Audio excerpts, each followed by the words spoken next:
اعوذ باللہ من الشیطان الرجیم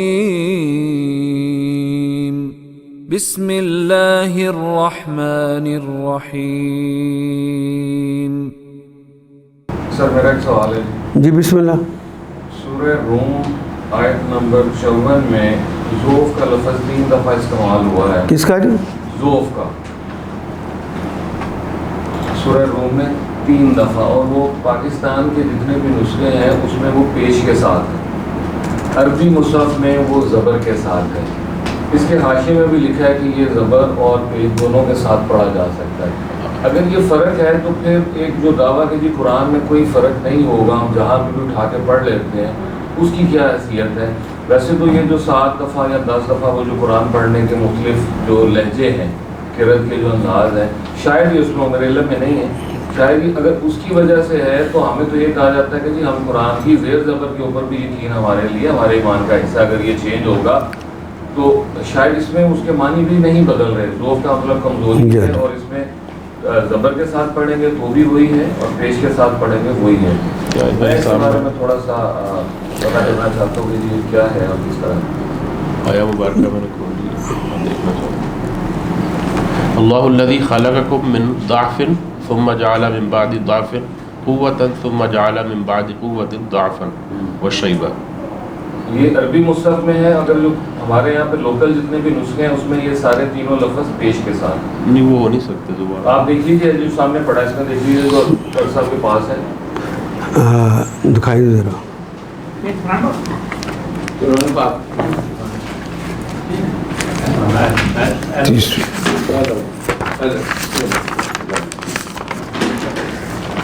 یہ جن لوگوں نے وہاں سے لیا ہے، نبی اکرم صلی اللہ علیہ وسلم نے ارشاد فرمایا، ایک حدیث ہے کہ جاءنی جبریل، میرے پاس جبریل امین آئے، وہ کہا اقرانی، مجھے پڑھایا انہوں نے، علی حرفن، ایک حرف پر پڑھایا کہ تم نے قرآن حکیم کو ایسے ہی پڑھنا ہے۔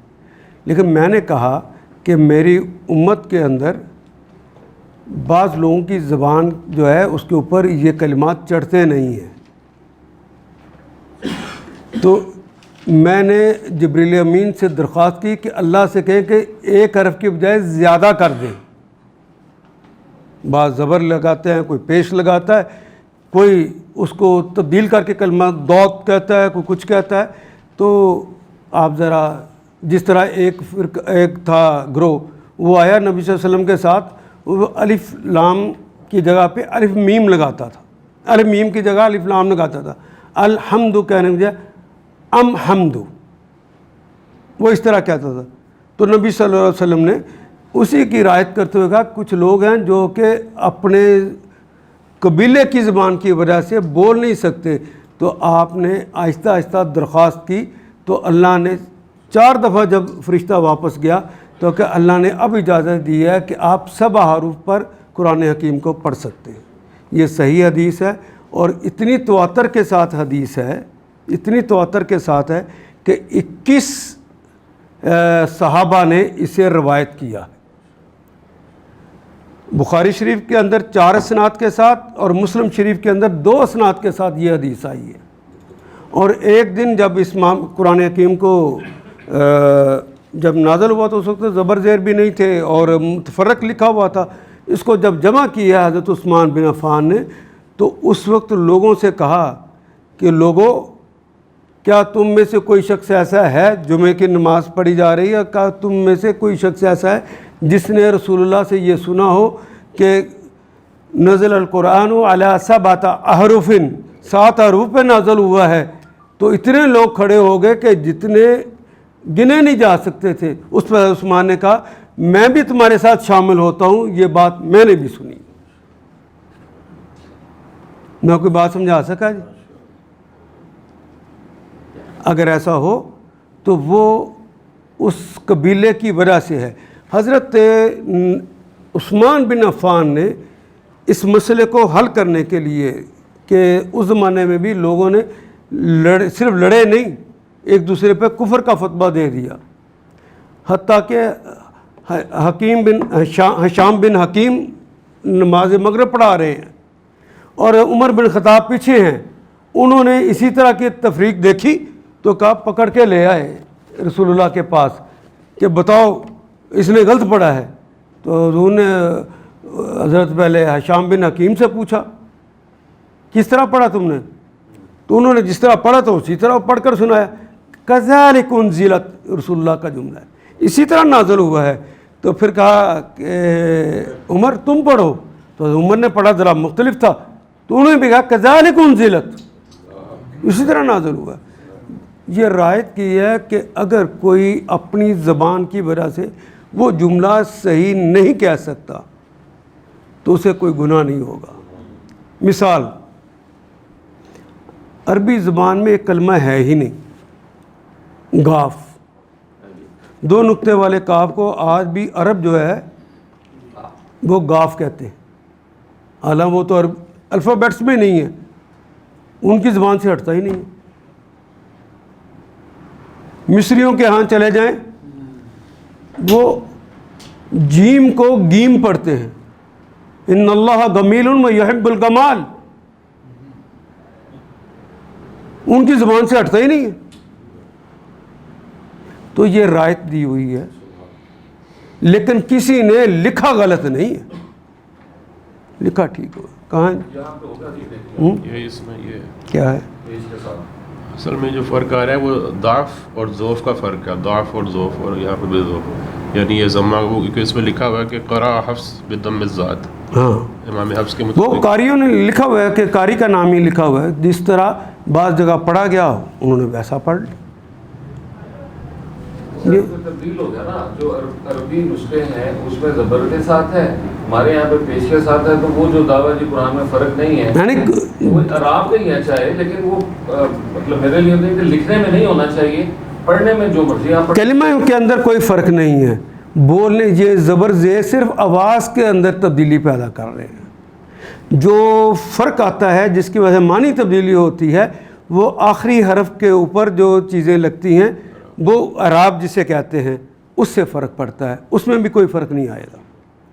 یہ عین کلمہ کے اوپر آیا ہے، اس سے معنی میں فرق نہیں پڑتا.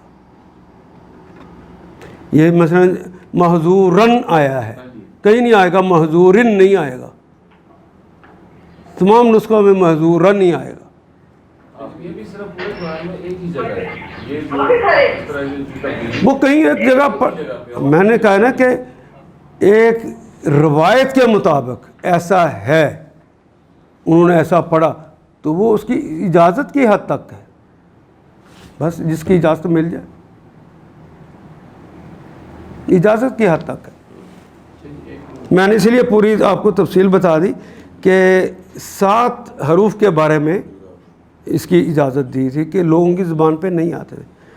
میں زبان سیکھنے کے ہی لیے یہ کتب جو ہوتی ہیں یہ زبانی سکھاتی، اللغہ بالممارسہ، زبانیں تو مشق سے آتی ہیں، تو میں چلا جاتا تھا گاؤں کے اندر تاکہ لوگوں کی زبان سیکھوں.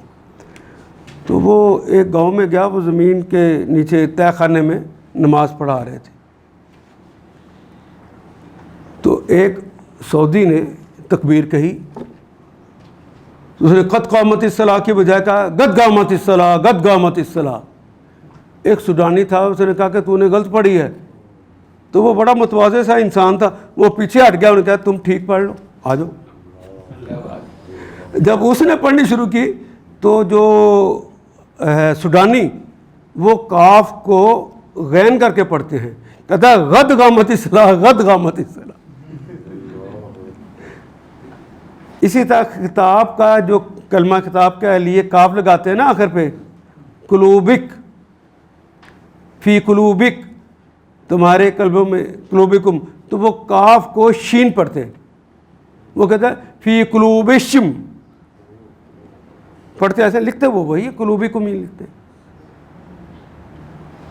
تو یہ آواز کے ساتھ جو ہے وہ لوگوں کی مجبوری ہے. اس لیے رسول اللہ کا، بلکہ ایک حدیث کے اندر یہ بھی ہے میری امت کے اندر امیین ہیں، عجوز ہیں، وہ شیخ الکبیر، بڑی عمر کے بھی لوگ ہیں، اور جاریہ کا لفظ استعمال، لڑکیاں بھی ہیں اور لڑکے بھی ہیں، غلام ہیں.